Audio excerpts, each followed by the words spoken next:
All right. Said boss? Yeah. All right, call to order, and could we have roll call, please? Swanson. Here. Smith. Here. Wagaman. Here. Workman. Here. Luce. Here. Gerstack. Here. Prosser's absent. Prosser is no longer a member of the ZBA. Prosser has submitted his resignation. He will not resigning in the village.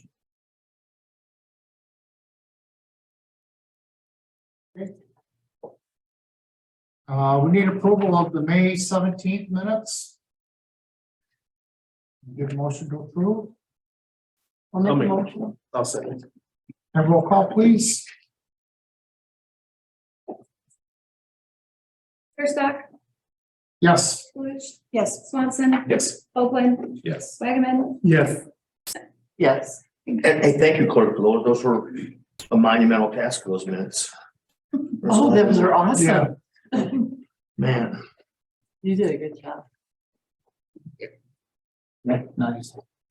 4 on the agenda, ZBA 23-012, design review for approval of a 12 square foot urban chicken coop with an integrated 32 square foot run at 961 Granbury Bend Road. And is the applicant here this evening? Yep. Could you step forward and sign in? We'll swear you in, and then just, if you want to give us a brief description of your project.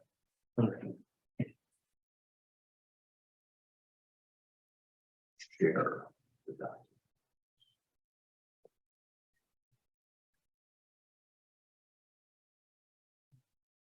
You mean to state my name? Is that just Yeah, Matthew Carmack at 961 Brandy Bend Road in Roscoe? perfect. You swear to tell the whole truth and nothing but the truth. Yes, I do. Please go ahead. Yeah, I'm just setting up a chicken coop on the backyard per the design requirements, you know. Can't remember exactly, 20 feet away from the house, 20 feet off the property line, 12 square foot coop with the 32 square foot run. You guys really didn't have like a listing as the size of the coop, you know, what your limitations were, but it's about, I think I said 4x3 average, like a little under 3, a little. I put it at 12 square feet. That's what Yeah. it seemed like. You sort of, yeah. Yeah, it was like. You're right. I think we have a combined total coop and run. Most of them are integrated. A lot of times the coop Yeah. is beneath the run. Oh, I think, only thing different is I said like a 6x4 was my original plan, or an 8x4. And I got some free lumber from my wife's relative who passed away, so I changed it to a 6 by a little over 5. Just, and it's actually a better profile for the property, so it doesn't, you know, stick out so far. It actually makes it look better, you know, if I squeeze it down to 6 feet instead of 8 feet long for the run. And I have shrubbery on all sides of my property there that a little while they'll grow up and help hide it from neighbors that don't want to, you know, if they in the future don't want to see it. I haven't had any complaints from any of my neighbors. So one guy next to me said he actually used to have ducks that lived in the house, or chickens that lived in his house. Okay, but that was his girlfriend's, not his. So we have it up on the screen, guys. I assume the smaller rectangle is the coop and the run. Yeah, I'm not a design engineer or nothing, so it's just what I could do.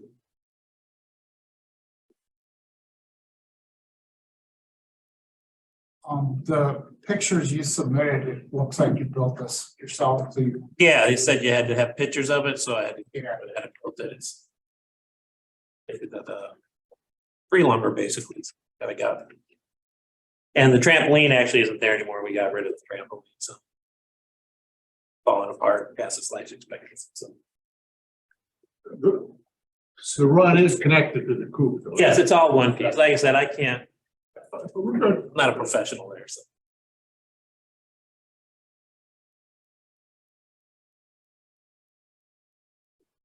And I did plan on, like you guys say, no extension cords or anything like that. I have my electrical permit.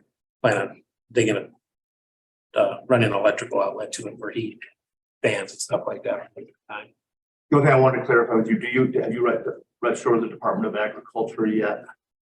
When I bought the chickens, you had to do I had to fill out a farm and fleet and they submitted something, but I personally myself. It's super, it might even. I went online and I thought it said something about how many chickens you were having. If you didn't have so many, you didn't have to register it, but I could be wrong. I have to double check. Yeah, do it anyway. I think it's Yeah. free and they'll give you a number, like an 8-digit number or something. All right. That's part of our ordinance. The Department of Agriculture encourages that in case there's any kind of a disease or Yes. bird flu or something that tracks through the chicken community, they know who has them. That was just the Department of Agriculture. I'll send you a link. Sweet. Do you have the chickens now? Yes.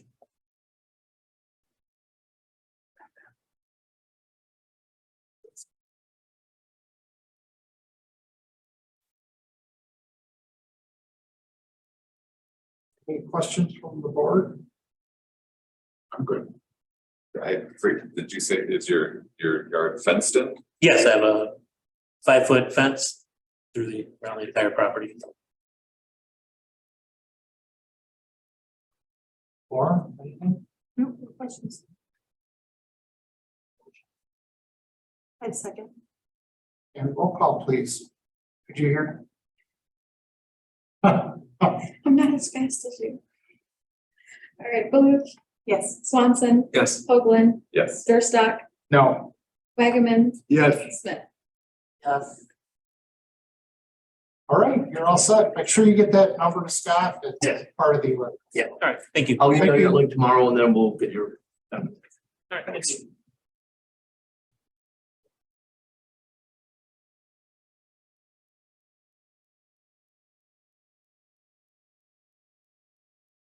Five on the agenda, ZBA 23-013, design review for approval of a 220 square foot alteration to Wizzo Wash at 11629 Main Street. You said one was a video? Not, I mean, the next one though. Okay. You're not here for Wizzo Wash, are you? This is kind of a strange one. I received this from the architect, whom I know. I know Jeff. And I let him know that it would need to go through design review and be doing this. And I've communicated via email a couple times since and just haven't really heard back. And I never get anything from the owners themselves yet. So I want to take it through and I still need to catch up with the owner, I guess. And So you're comfortable with us going ahead and when I'm at your, yes, please take a look at it. I'm happy to explain it. So let me share, I have it up on the screen. And then at your discretion, if you feel comfortable voting on it, if you didn't want to, that's absolutely fine too. Been less communication than I'm used to on something like this, but I went up, took a look and well, so they want to do a 220 square foot addition to the existing car wash. This is the Wizzo Wash or the WOW as they refer to it. It's right back behind Grease Monkey on what becomes Main Street again, just north of Elevator Road, like just before you like Jimmy's Tea or south of Forest City Gear. As you see on this picture, they have their coming soon sign. And this bay, this is the south bay here, is the one that they will be extending out, essentially almost occupying the footprint of that concrete pad. There are 4 wash bays at the Wizzo Wash. The northern 3 are all self-wash, where there's just a hose and brush and wand attachments, and you wash your own car. And the south bay is the automated one. But they want to elongate it and add more features and underwash and side blasters and other stuff. So that bay is currently 26. What's the width? I put it in there. It's 14 feet, 8 inches wide. Interior dimension thing by 26 feet deep. The whole building is 26 feet deep. They are bringing that bay out an additional 15 feet, the same width. So 14.8, essentially that opening projecting out 15 feet. Show you on their plans. In the aerial here, it is this end of the building right here. And then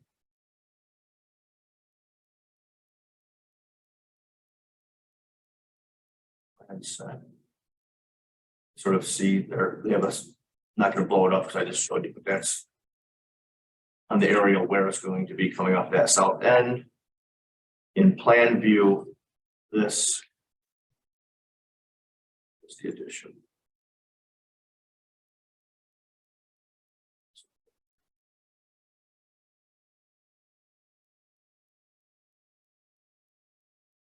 So that's an overhead view, that's a plan view of the facility. You would have your three existing bays, 1, 2, 3, from left to right on this page. That's from north to south in the real world. The middle of that section there is supplies and mechanical equipment. And then the automatic car wash bay is the furthest one to the right. So they will project out an additional 15 feet.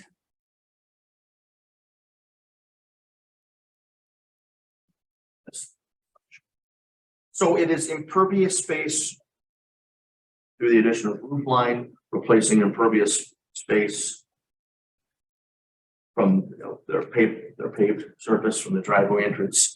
It doesn't change the calculus for any kind of stormwater management. It doesn't change any other zoning, applicable zoning requirements. There's no additional parking required.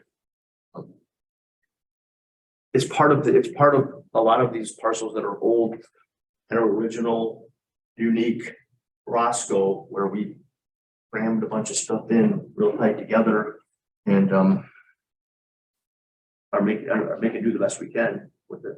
And the one that's kind of tough with this one though is during the winter or something like that, when you have that lineup of cars at that automatic. I've seen them out almost that road before. Okay, And now you're gonna extend out. you're taking like a car out of Taking the one queue, car taking out. one car out of the queue. They can't put it on the back of the building because they've got more space back there. Good question. If you want to wait over and ask that question, that is absolutely fine. Go back to their site plan. Done that cement work. No, that cement pad was already there. I think the cement pad is, I think it's just a driveway apron. I don't think they've started any construction yet. Back to the site. So that's good local knowledge, because I guess I have not observed it in the winter. All car washes, what are there, 3? Are backed up, and that would be just making it a little bit worse. If I've gone there, I've always gone to the manual one. And there's been a couple times during the winter, even during the winter, and you come in that driveway and it can be a little tough to navigate, especially if I forget where the exit is for the Grease Monkey. I think it's on where those cars are. Grease Monkey goes to. in and around and then through the building and back out. And I don't know if people that are lining up at the car wash are coming in this drive, Yeah. past it, coming or are in. they looping in around this? No, they're doing just like you did the first time. Okay, You know, it's not like Chicago traffic or anything, but but like they back up enough where they're almost to the street, they're probably blocking the exit of the vehicles coming out of Grease Monkey.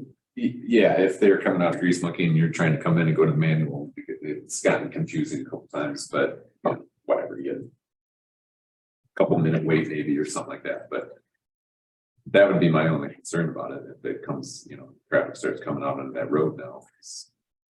Well, they're replacing, it's gonna be a nicer wash now. Maybe which a way the transfer traffic- and all that. Yeah, because it needed work before. So could you put it off the back and make them curl up around? I can't answer that for you. There's probably an order to which these things happen. Yeah, a sequence of the components in the car wash. And it probably was better for them, and I'll just say plumbing wise, put it out the front instead of the back, but that doesn't mean it can't be. If I'm looking at the board that says what is coming and from what I can sort of glean from this, I think that might be accurate. I think that the apparatus that does the bulk of the washing and applying the different stuff probably stays in place. And I think what they're doing in advance is pre-treatment, which is probably why it's coming out to the front, because it's the new underwash before it gets in the wash thing, and it's some side blasters to get gum off your car before I think it gets into this space. So pushing to the back would probably Screw it up. mean relocating all of the existing wash mechanicals from that bay backwards and putting the new stuff in the old vacated bay. I bet that's right. So, and I think what the general thought is that while somebody's in that main bay getting their stuff applied, and the person behind them is supposed to pull in and start getting that pre stuff. Most automatic ones I've been to, there's always someone who's hanging back like, I don't know if I can enter yet. Yeah. So, Certainly once you're getting into exiting through the drying apparatus, they indicated they're adding new dryers as part of this as well too. maybe it's faster too. So I'm sure it won't take up any more traffic space or anything like that, but like I said, that's just something that's. It will take up one. If they're lining up for that bay, it will remove one car space from what we could call the queuing distance.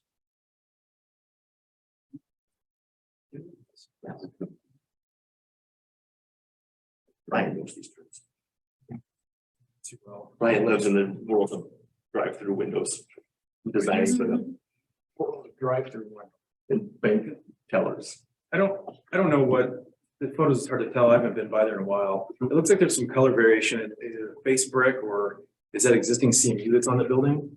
I'd like to see a little bit of variation on this versus a brown smooth face CMU. Okay. I don't think that's gonna, if I do see some color, which looks nice on the photo here. I don't think that's, I mean, that won't cut it for me. I don't know if it's a painted CMU or what, but I think there's a better way that they could complement that and not spend a ton of money.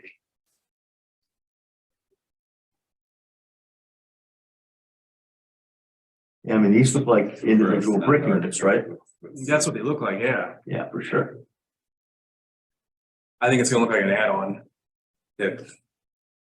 Listen, I don't disagree. yeah, like I said, I'm not trying to spend money unwisely. But it's the role, it's what design review is, guys. It's the role and the authority that you have. What's CMU? Concrete masonry unit, so painted cinder block, basically, but a smooth faced cinder block. What are they, 12x8 It's coming all different, but yeah, generally. generally? Yeah, I don't even know if that scale would match what's there. What size those are. I bet these look like they're maybe 12x4, so Yeah. I bet it would maybe one CMU would be equal to 2 courses of that. Yeah. That'd be my only comment. I mean, the queuing is a valid comment too, but I like to see some a little dressed up to complement what's there, because that looks pretty nice, I think, versus a straight painted or interval colored Yeah. smooth face. Well, this is fully under your authority, so you have discretion to handle this however you want. You could lay it over. You could make an approval with conditions. And since they're not here, the applicant would have to either abide by those conditions or come back subsequently and complete their case why they thought they couldn't comply. Have they expressed any time No, no, problems if it was to be laid over?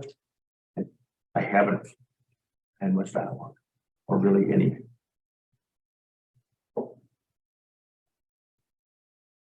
So for those two questions, do you guys feel strongly enough to lay it over or put those conditions in?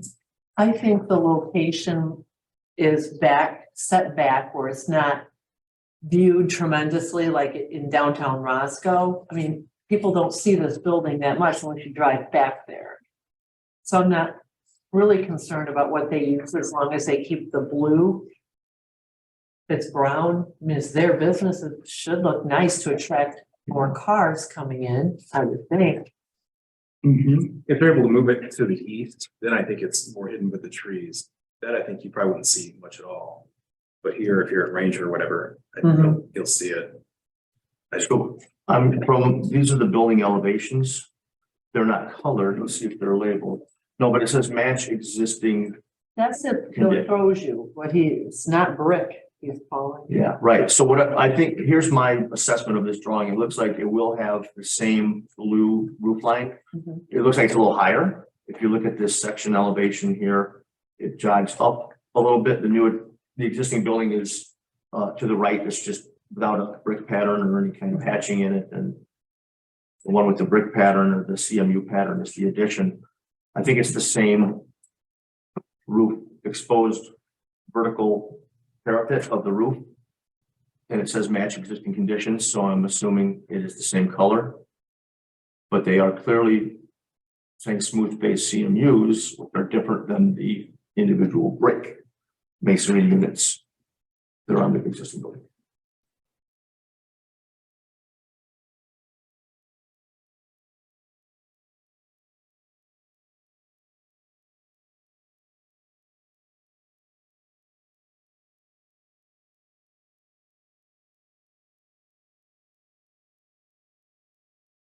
Well, we can certainly lay it over if everybody feels like that's needed. As far as off the front of the building or off the back, I kind of think we know the answer to that. Because that, I would think that would have been a concern of theirs also when they chose this style, but of course, we don't know that. Mike? I say so. I would maybe suggest that, well, you could do it, but I think that if you made a recommendation with conditions that satisfied you, that either you get what you want right then, or if they wanted to appeal it, it would have the same effect of a layover and it'd be back next month anyway. And answer those questions. Right. But you would maintain the possibility of advancing the project With the changes. with the changes. This is just a designer use. This doesn't go to the board or anything. You're the final say on this. It is, I like these. I like when these come up because it is the authority and responsibility of this board to oversee the quality and character of development of the village. Here's the executive position. You weighing in on it? Lay this over, Scott, can the two concerns be communicated to the? Sure. Is that possible? Yeah. So they can come back armed with some answers or something?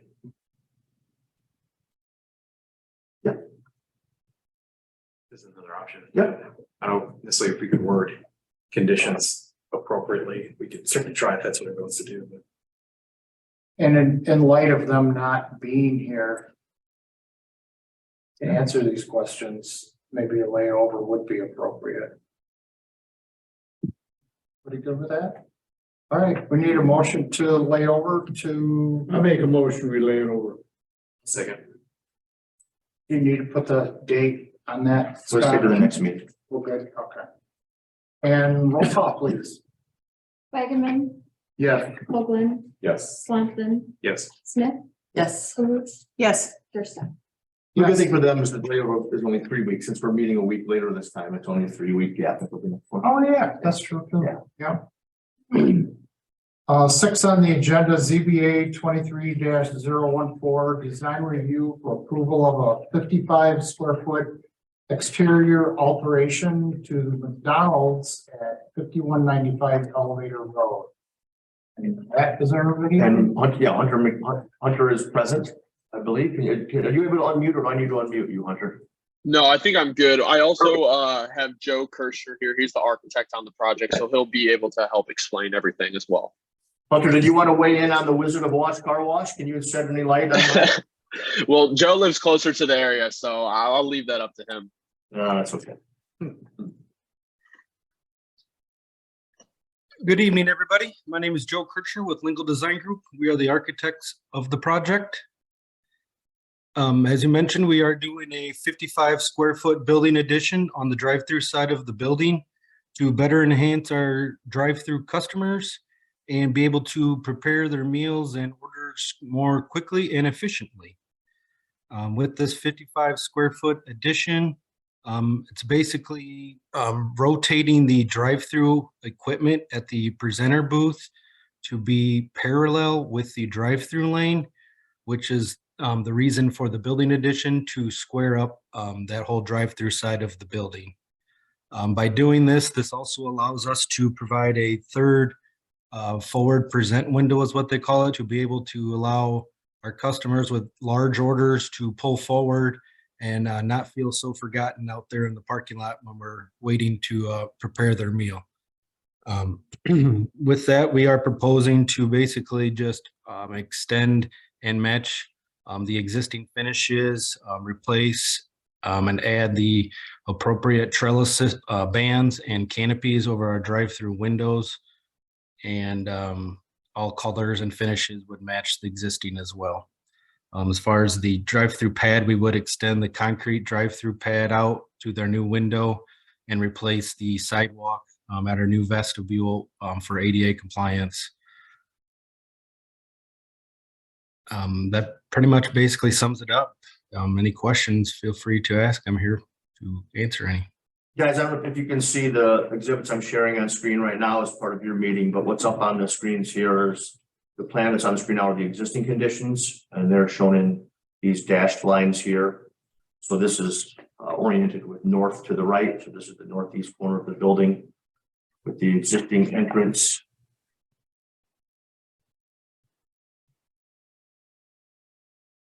Oh, my drawing tool doesn't always put this. The existing entrance, coming in here, and then this wall has this is a series of windows with seating up against it. It's just kind of, has the 45-degree chambers, like a big bay window kind of. And then scroll down to that sort of, I think the hatching on this drawing here shows kind of the project area. It's probably pavement removals. And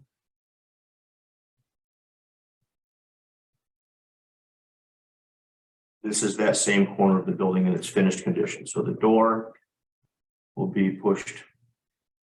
Well, there's an entry sequence here. So the public would enter through this door and then maybe into the restaurant this way, although I see an arrow out. And Nope. No. That's correct. That's correct. You're correct. Yes. And this is probably the door where an employee was perhaps taking food out from the restaurant, from something that had been ordered at the drive-through window, taking it out to a vehicle. Correct. Okay. That's correct. So they're squaring off the northeast corner of the building.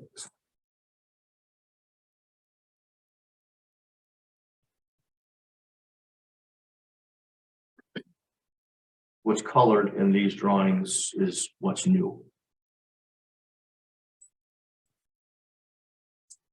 So Joe, is the playland thing coming out? No, I believe the toy still will remain. That will probably be remodeled as well and be refreshed to maybe a smaller toy unit, but it will still have a toy unit in there, to my knowledge. Okay. It's a pretty sizable one now. It's that whole I know. northern, Yeah. from basically the ordering bays north is all toy world. There's no seating.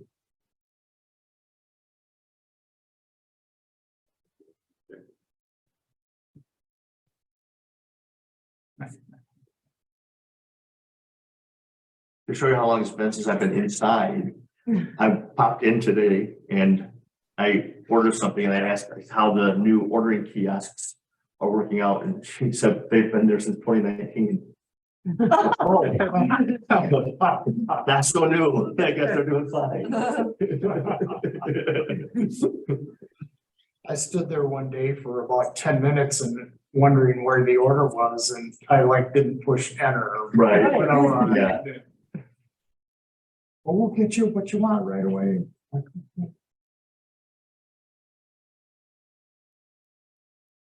All right, well, discussion or questions from the board? It's pretty simple. Yep, looks like a nice project. George, you happy? I don't see where that third window you talked about, where would that be? If you can see from the front of, if you're looking at the bottom elevation there. 1, 2, 3. This is the one. Okay. So that's I think that's the pay window right now. That's the existing pay here, pick up here. Here, I'll do it up on the screen, guys. Yeah, and the pickup window, as you can see, did shift a little Yep. over 4 feet. So the cash window, yes, right there's the cash window that remains. We shifted the present window in order to make the presentation of the car stacking work out better. McDonald's has done a lot of calculations and figuring to see what the correct distance between the windows are to fit a car in between and everything else. So that's to adjust for that. And then there's a third window up front there. Thank you. The third window is just a delivery window if you've asked someone to pull ahead. Correct. Yeah, it's not used all the time. It's only used if they're, swamped and somebody in front has a large order and the guy behind only ordered a Coke. They're able to just push you forward to that window. Again, you feel a little more not forgotten by the building there, like you do out by the parking stalls. So then they can get the guy with the Coke, his Coke, and then eventually when your order is up, they'll walk it up and present it to you at that third window. They must be serious about the formula for their distance between windows to go to the expense of moving that middle one. You don't even know. Yes. Even the like the drive-through, when you do talk about the double drive-throughs that they're installing in a lot of stores, or I think this one already has it. It does. Yeah. That is, there's been a lot of calculations and angles and radiuses and certain requirements that we're held to make sure that drive-through gets put in properly to help make things efficient, because obviously nobody wants to wait. So the sooner we can get everybody around, the happier everybody is.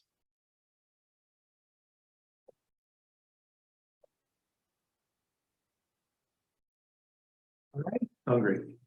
Yeah. Okay, we need a motion to approve then. Make a motion to approve. That's second. And roll call. Swanson, Yes. Hoagland, Yes. Durstock, Yes. Luge, Yes. Agaman, Yeah. Smith. Yeah. Thank you, Joe. Thank you, guys. Thank you very much. Thank you.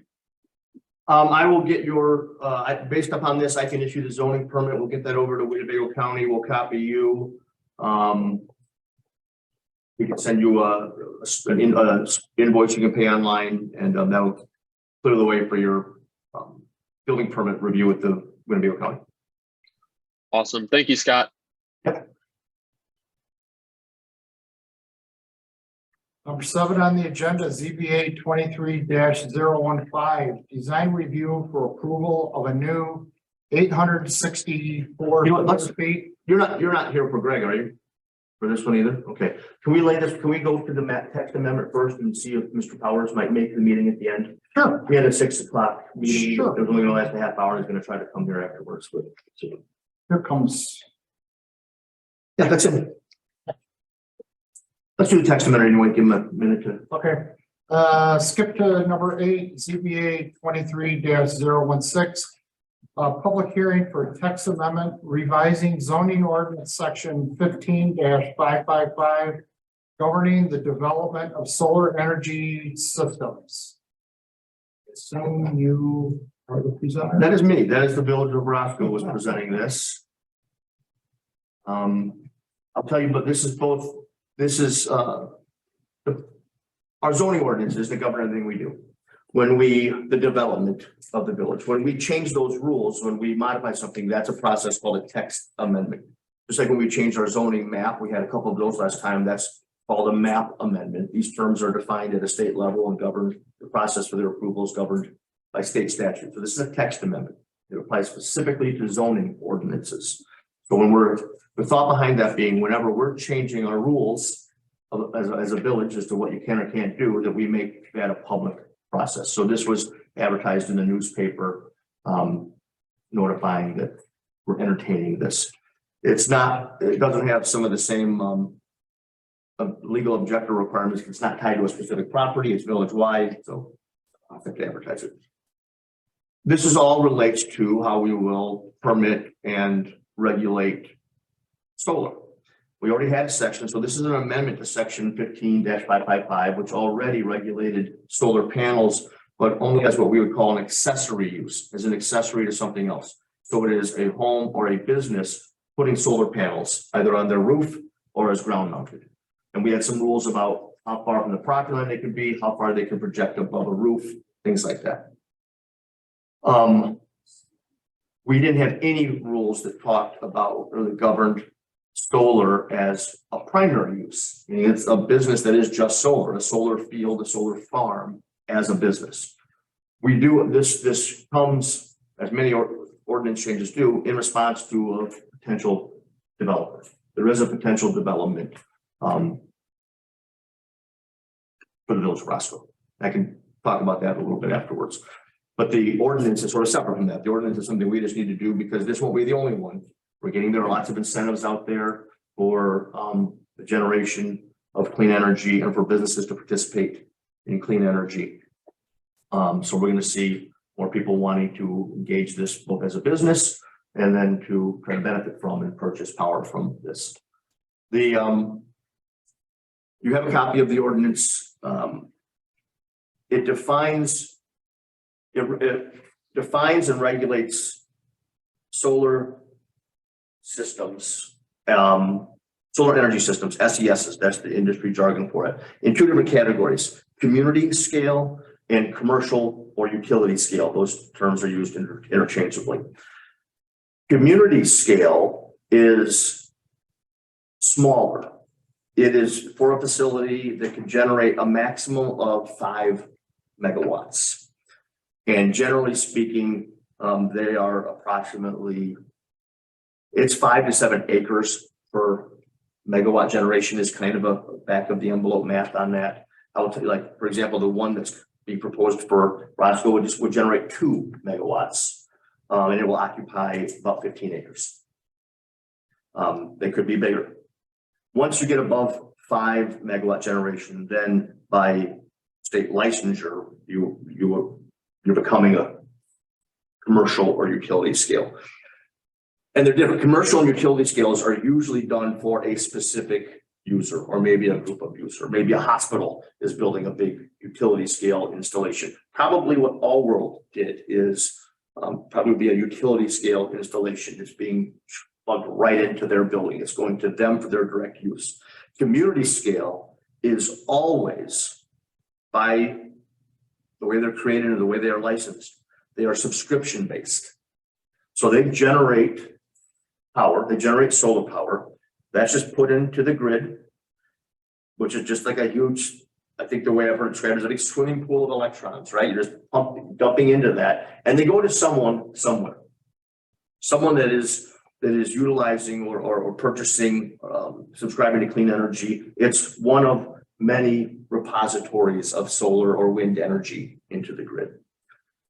When people are getting clean energy, they're not necessarily getting energy generated by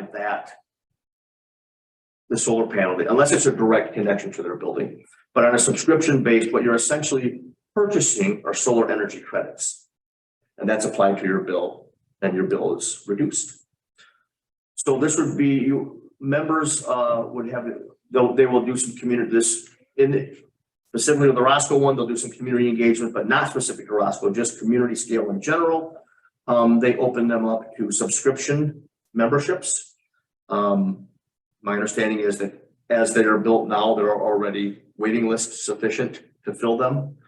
Although they will give first crack to local residents. And you are able, it used to be that you could subscribe, your subscription, your application is based upon your annual energy usage.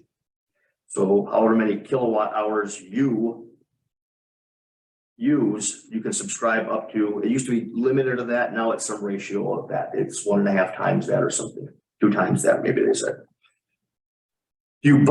So you end up, you get a credit for that on your bill.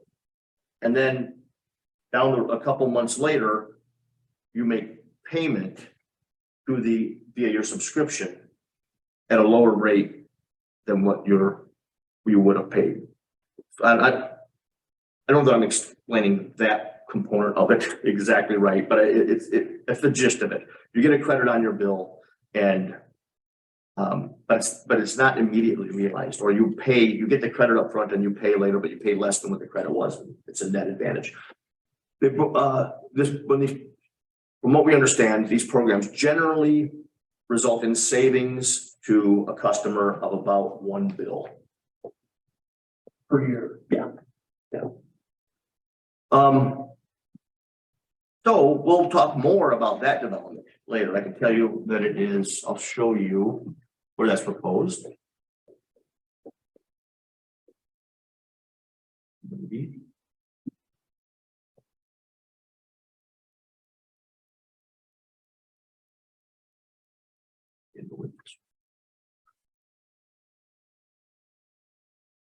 Not too far north of the Wiz-O wash that we were talking about, just back behind where the Nowicki storage and the LP Motorsports are. So let me share this.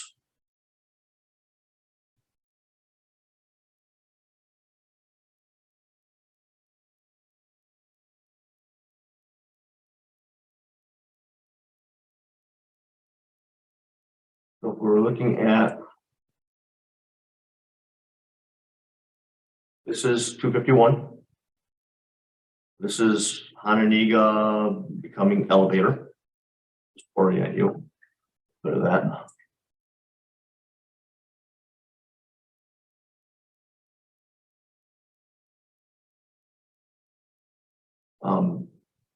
It's proposed for this piece of land back here. Which I will tell you from a land use planning standpoint is very attractive. It is land that would otherwise be challenging to develop. Have traditionally been challenging to develop. It is not adjacent or anywhere that it's not adjacent to residential. You have the woods and the creek as a buffer between that and Andrews Drive. And the residential is back behind the library, the North Suburban Library. It will be accessed. This would be a landlocked parcel, but for a little bit of contingent.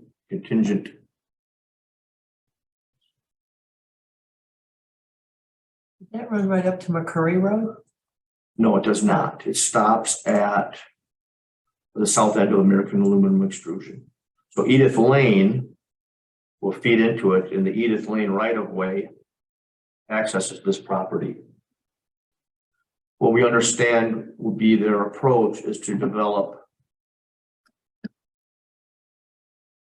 the northern little less than half of the property, creating some public right-of-way and an access drive up that edge, reserving the rest of this for other light industrial development.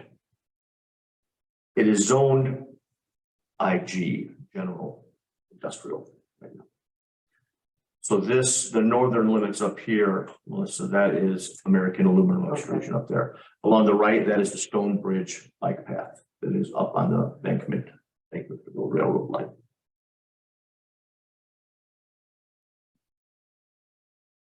But that's not, you're not approving that. You're not, what we're talking about is the ordinance now. And what we're saying with the ordinance is that for the community scale, for the smaller developments, we'll allow them as a permitted use, meaning they can do it in heavy industrial and general industrial, of which we actually have very little. There's not a lot of either one of those zoning districts throughout the village. And this is a good little piece of industrial general that is suitable. What we do have a lot of is light industrial. And so we're going to make it a special use, meaning they'd have to ask for special permission and come before the ZBA and the board for a special use permit in light industrial, commercial highway, and possibly even commercial general. The reason we do that is selfishly, we don't want to see, these don't, other they're great environmental benefits. They're good for, they're good for quality of life of our residents. They are advancing green technology. Obviously, they're not huge revenue generators for the village in form of property tax or sales tax revenue. And so we would probably be mindful of evaluating whether that's the highest and best use of certain properties if they were brought forward, you know, right at a hard intersection or the hard corner of an intersection that we feel could be more appropriately developed as commercial or industrial. So you got by me with that. There is no like property tax revenue generated There would be an Just increase the property. nominally. It's a very, very small property tax generator now. I think this whole piece of land, that's the village of Roscoe, less than $100 a year in property taxes. It will go up some, but not as much. I mean, it's still an assessed property. A couple thousand panels aren't gonna be assessed at anywhere near the value of a factory or something Aren't like they that. selling the product? Isn't there sales tax generated? I don't think there's sales tax on the sale of electricity. So is this controlled, I don't get sales tax off your electric bill right now. Wouldn't mind. Some tax. There's a lot of. There's a lot of tax. So, two questions does the state or feds force communities to cooperate with these types of developments? I don't know the answer to that. Okay. I don't know if they force it or not. Did we have any input with All World? Oh, yeah, I get their design review before We you did that, voted on that. yeah. Yes, sir. So here's the only thing, so what we have said, and then the larger, the community, or that is the commercial or utility scale. I might need to let them into a room. Would only be by special use and only in the industrial zoning districts. So that would, the larger scale one would never be a by right permitted use. They would always have to come ask for permission. We'd always get the chance to evaluate those on a case by case basis. Tom, are you able to get into the president's office? We'll use the rear coverage. So you do severe? Okay, very good. And we would not allow those in any of the commercial districts. If that's what we're proposing, that's subject to your agreement of that. Two things a couple things we've added to this. It would be subject to all the same yard setbacks of the district. So whatever yard setbacks are for industrial general, which is based upon a percentage of the lot width not to exceed 20 feet, but during it's a 20-foot setback. All of the solar panels would have to abide by those setbacks. We are allowing, though, we are proposing to allow an 8-foot perimeter fence. That is, to our understanding and to our reading of all other ordinance industry standard, that is what is recommended or part of these deals is an 8-foot fence. I'll tell you, I don't want to take credit for writing too much of this ordinance. We modified some of it to us specifically, but all of these are based off everyone that I've researched, and I went through a dozen other communities' ordinances, all track very closely to a model ordinance that was prepared jointly by Indiana University, Illinois University, and then some other entity, some other green energy coalition. They put a model out that most people use. What we do have in here, though, is a bonding requirement for the decommissioning. If they ever stop using it, if it stops working, or if they stop using it, if it doesn't prove to be beneficial for some reason, the window is 12 months. If it's ever not operational for a 12-month period, that triggers the decommissioning, and then they would have 6 months to remove and restore everything, or we would have access to a bond to do that for them. Excellent. Something I wish we had in for everything. I mean, how many big box issues would that have resolved over the years? And they have to post that up front. Everybody will have to. Okay, interesting. And so where it sits isn't really visible to anybody anyhow, Right. as it is. And I'll say that All World, when you drive by their solar farm, if you're not paying attention or looking for it, you might just drive right by it and not even notice it. This one, That even more low to the so. ground. You'll see it from the bike path, looking down into it. Yeah, It will be, one thing that Ryan might find interesting, the way we will contemplate this as well, is that the entire ground plane will be planted in a pollinator mix of prairie. So there will be a vegetative surface beneath it. And we essentially consider this still as almost completely pervious development. And we talk about lot ratio, lot coverage in our different zones of how much of that lot can be covered by paved or hard surfaces. But while the individual panels themselves, are hard, the water hits those and just falls right down into the grass. And so it's not, we're not preventing the infiltration in an impervious surface way. Would something like this be a deterrent to development of property to the east, so the other side of the bike path between their road.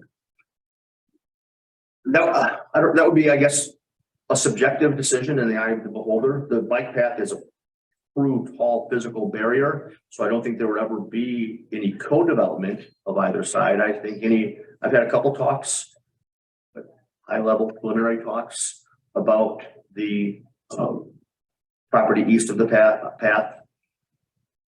And I don't know that they would be predicated on what's happening on the other side of that bike path at all. What they're predicated on right now is waiting for sewer. And that is something that we're looking at, trying to advance a sewer extension project. It would cut right through the subject parcel we're talking about here. And I know we're getting on to essentially design review of a project that hasn't brought forward yet, but we've had enough of a conversation with them that we've made them aware of where we would have a sewer easement and a sewer line coming through, and they will be designing to keep out of that. So they won't do anything that would prohibit us from a sewer extension project through. Does this amendment pretty much give them a green light, and then what would be? I mean, does it cover makes it enough of what they're going to need, or Yes. that type of project even somewhere else? Then do they still come with a design review, or do they? Yes. Okay. This just acknowledges it as right now we are silent on it.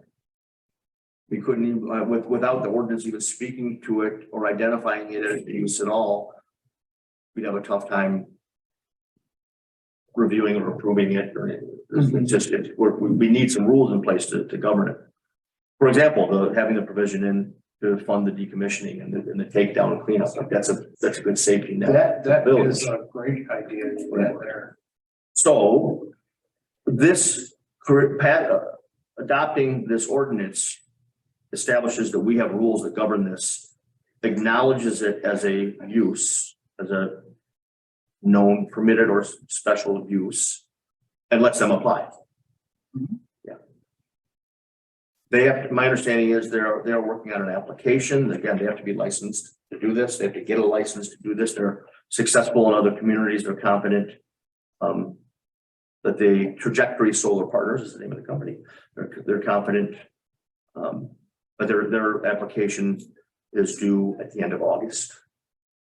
So this is a for-profit company. Oh, yeah. So, okay. I got a question. This is sort of in the weeds, but it's related back to the code. Mhm. So talked about a design review. So a project would still come back for design review. For example, the fencing, I think all world, one reason you don't notice it is because it's all black vinyl coated. With the 8-foot fence, this example may be buried, you never notice it, but would we have the authority to say, hey, make this portion of the fence vinyl coated or something? Ordinance dictates it already. Our zoning ordinance doesn't allow Fencing. galvanized chain link fencing anywhere. So that's. It has to be, vinyl coated. But it'd still be a design review in some fashion, and it's part of the special use. Yeah. Okay. Well, special use would be a whole nother level of hearings. But I'll confirm with our attorney, my understanding would be, we bring pretty much any non-single family residential development to the ZBA for design review. This is a little unique because it's absent a building of any kind, but I presume it would still come back to you for design.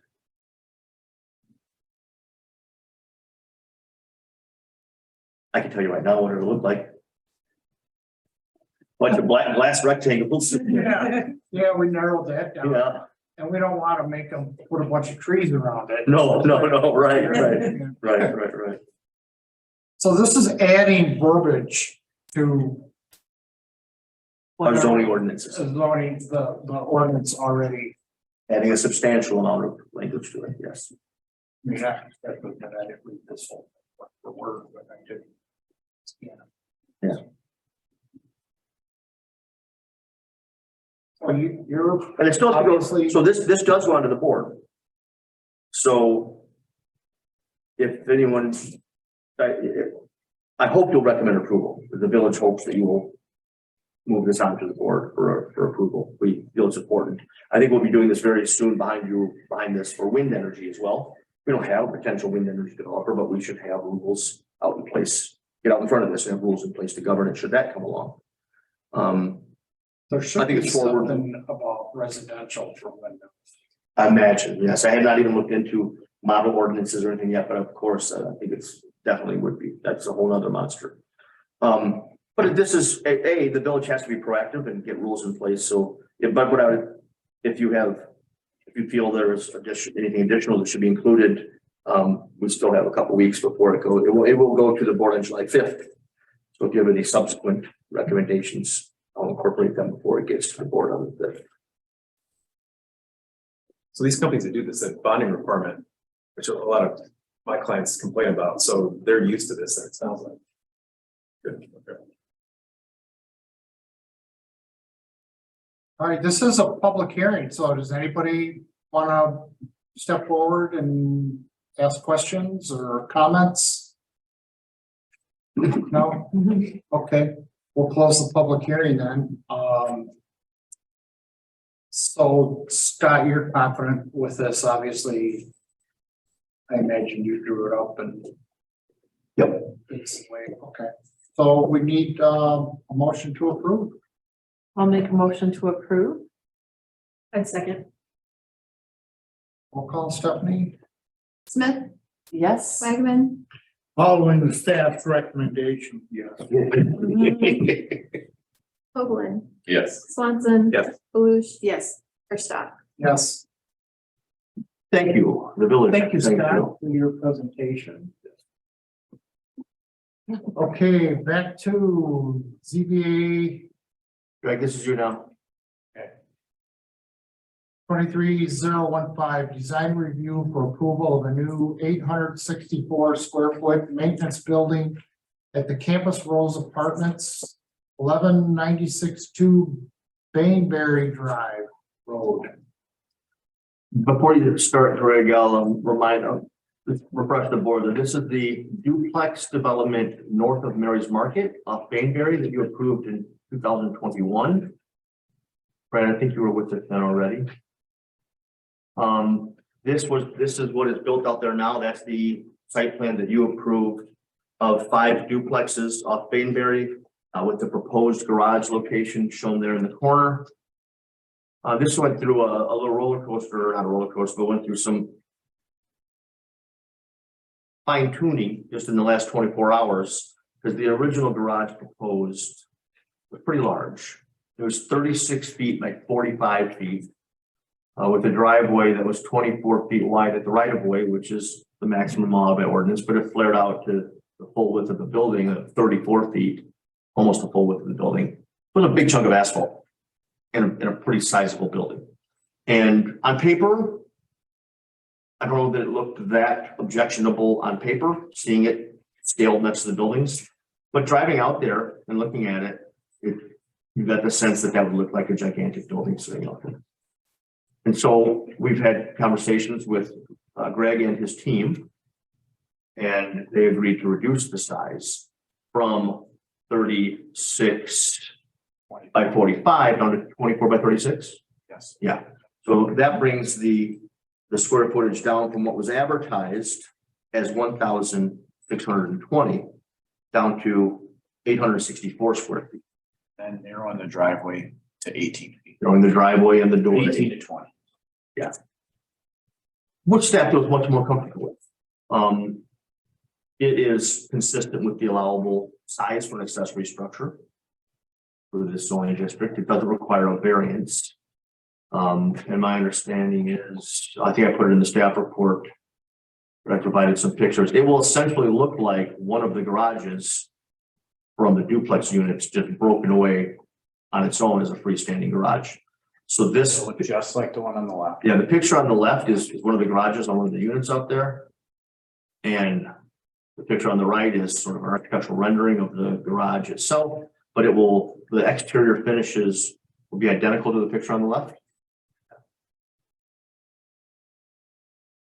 So based on the reduced, I was gonna recommend denial or layover.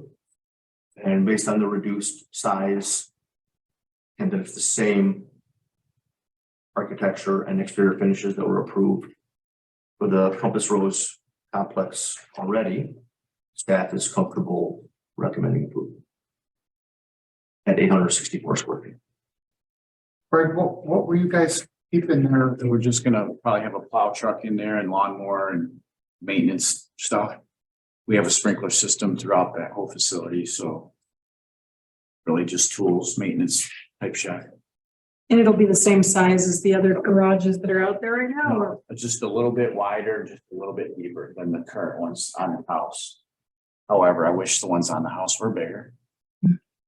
So if this is 24 feet wide at the front, what's the width of the garages on the houses? 22. 22. It'll be probably the picture on your left represents 22 feet wide. The picture on your right represents 24 feet wide. It looks like you can see a little increased width to the siding on either side. But you'll have the same two different types of siding, Correct. the horizontal and then the replica We'll have cedar. the shakes above it like all the other garages, and then we'll pick one of the colors that we used on one of the other buildings.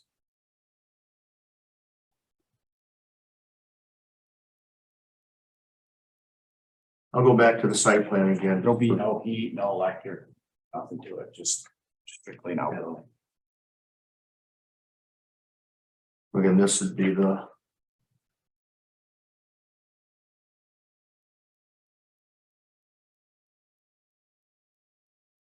Smaller than that now, but that's the garage And location. then just to the north, there's a fence all along there. And then there's trees all along the right side of that garage, so it's kind of tucked in there, kind of private. It is, there's if you. There's a large mature tree. Kind of right here, it has a big canopy like that. The grid says will stay. Couple much existing trees. Right in here. There's a fence, 6-foot fence on this property line already. And this building would now be.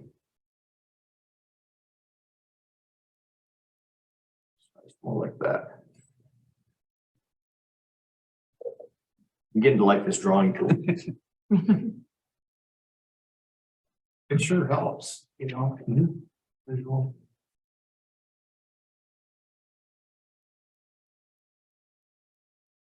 Are they planning to keep any vehicles there in the driveway or inside the building? Nope, Other well, chemicals? just maybe a plow truck, that's it. That'll be in the building. Yeah, that's it, nothing parked out front. And I think we'll probably end up just making the driveways wide. So they're doing self-maintenance, they're not hiring out a separate company. And they is we, Tim, I mean, not we, but. Yeah, room at your house, don't you? I live there now. Yeah, Greg's a resident of this. If you haven't, someone drive by there, they just finished, all the finished landscaping and everything. Attractive. So no heat or electricity, I mean, Possibly electricity, no heat, no gas, but I'm thinking electricity, because we might want to put some lights on the front of that garage. Chairman, a building like this would not be something that would get a certificate of occupancy. This would be considered an accessory structure by the county building department, and but it's if not they set up wanted, for living condition. if they wanted electricity, that's fine. Absolutely. It's just up to them to put it, okay. Be shocked if they didn't, wouldn't want a garage with no outlets. Yeah.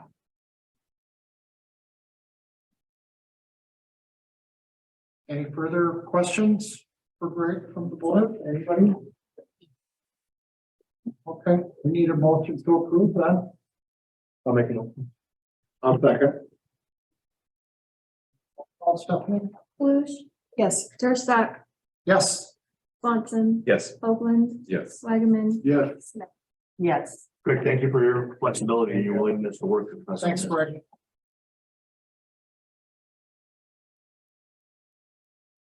think I was more affected by the pavement with the 34-foot of pavement right there on Bayberry. Any old business? Anybody has? We were on the news last night, weren't we? Couple channels, yes, sir. Yeah. I'm like, all kinds of problems going on.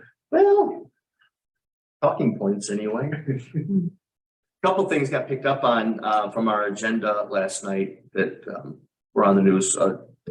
WIFR, interestingly, they chose to focus more on presentation of Main Street redevelopment. We've been working with our village engineers, Farrah Graham, on redesign of Main Street for a couple of years now.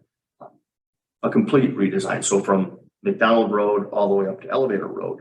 It's sort of been with 3 areas of focus: McDonald to Bridge being more of just a complete reconstruction of what's there, but to our urban standards, so curb and gutter and storm sewer, not sidewalks in the traditional sense, but the continuation or even improvement of the rec path on the east side of the road. But then and then kind of the same thing from, say, Williams, which is I think the entrance into The school. the school into Main Street Square. So maybe up to Hodges. From there north, Elevator, same thing, reconstruct. I think there's some additional on-street parallel parking being provided or proposed at this stage. But the bulk of the work is between Main Street Square and Bridge Street, where we're trying to do a complete holistic streetscape redevelopment, almost from building, certainly from right away to right away, almost from building facade to building facade. It will mean a significant redesign of the parking, of the on-street parking. None of this parking is compliant with any regulations at all. You know, these are angled parkings that back out right into a lane of travel and are risky, right, at best. And the buffer you need to make that acceptable or safe and comply with design standards that will come into play with any kind of funding we get. That's a non-starter. So with a few exceptions, the on-street parking will convert to parallel.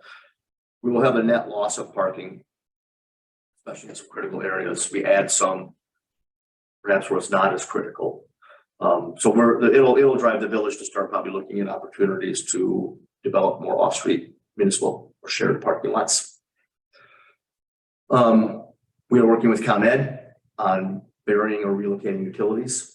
That is a very, very, very expensive aspect of the project, a very complicated aspect of the project. And depending on what we end up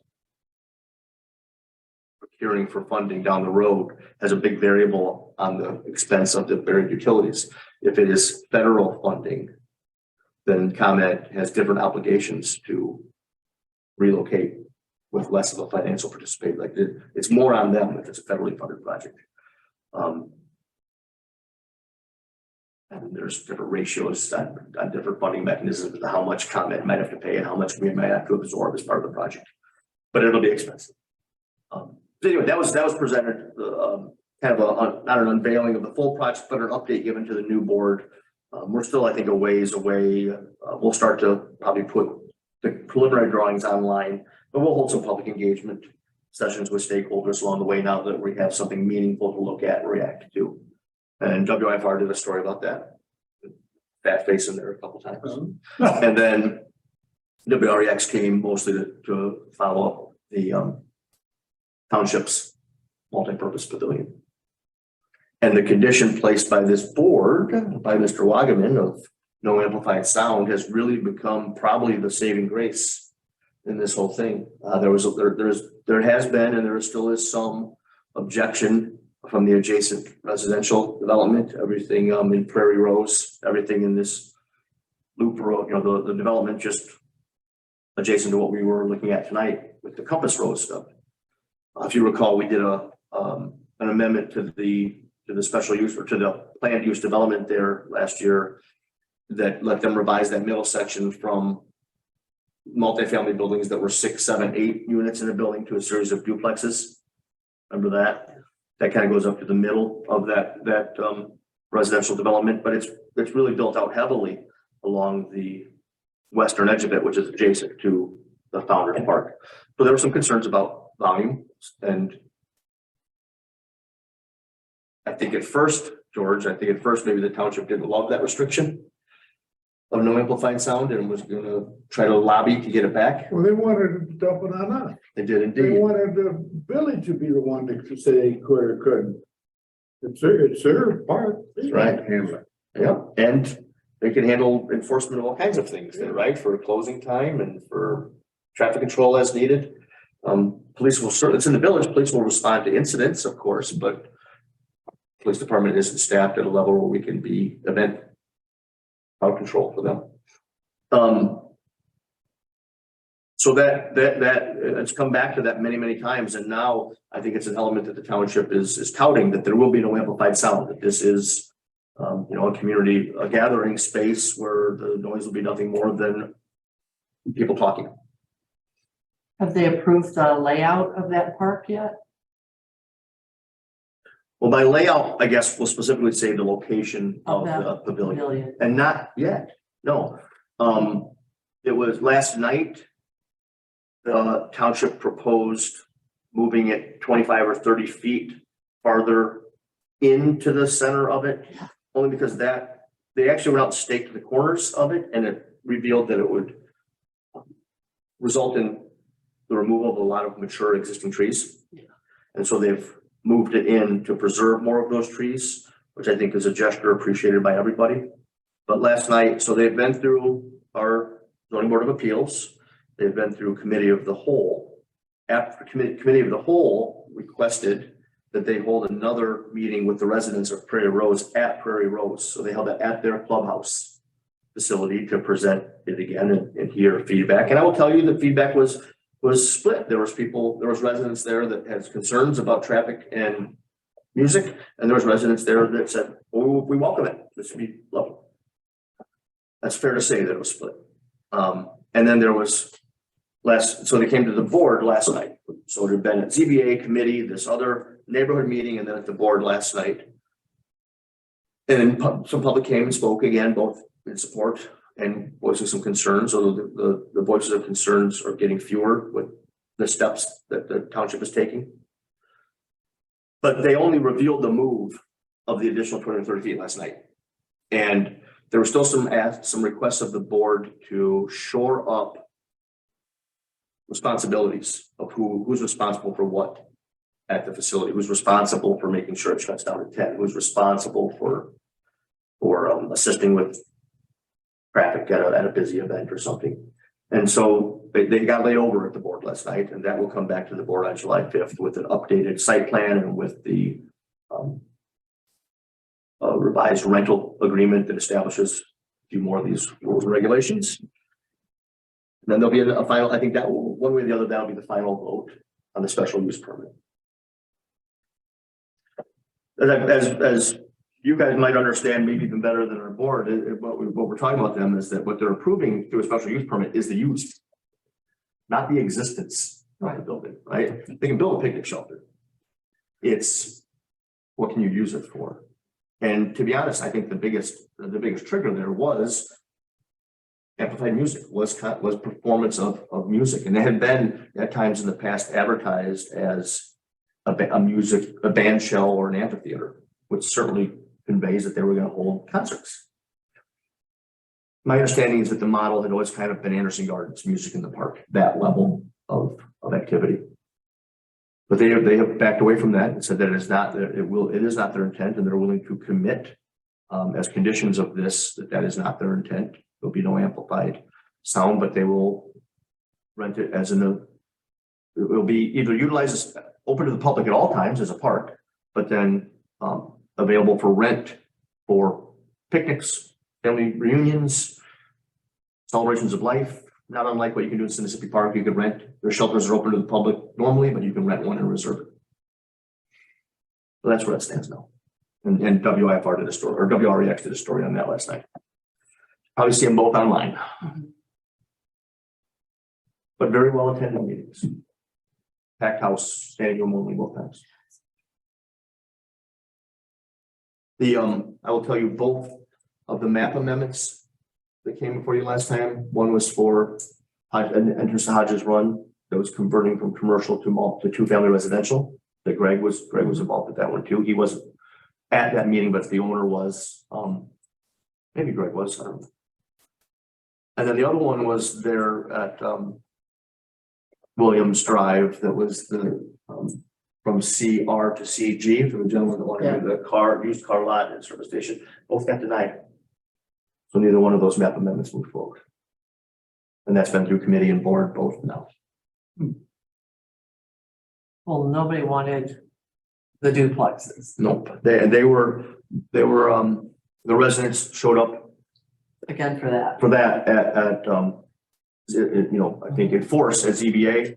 And then again at committee of the whole, once it was voted to deny a committee of the whole, you only had one couple that showed up at the board meeting just to reaffirm their opposition, but that one don't move forward. That didn't pass it.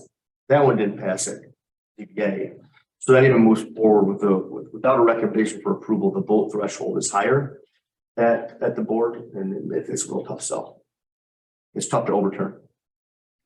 The auto repair place was, I can't speak for everybody, but well, I was really on the fence on that one. I was on the fence It too. just, I just you know. believe that they had good intentions.